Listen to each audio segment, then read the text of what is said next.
খাঁটি গোলাম সবাই ভোর রাতে কান্নার আওয়াজ দিয়েছেন।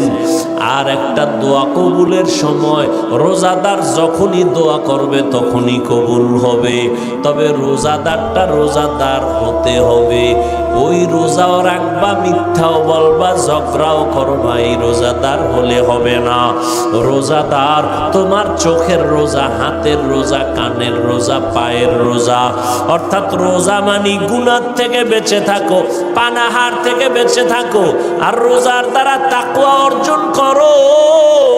রোজা রাইখে যেমন খানার থেকে বাঁচলা, তাকওয়ার সবক আদায় করো, গুনাহ থেকেও বাঁচো, হাতেরও বাঁচাও, চোখেরও বাঁচাও।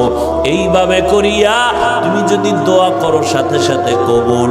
তবে এর মধ্যে আর একটা স্পেশাল সময় আছে, ইফতারি সামনে নিয়ে মাওলারে দোয়া করো।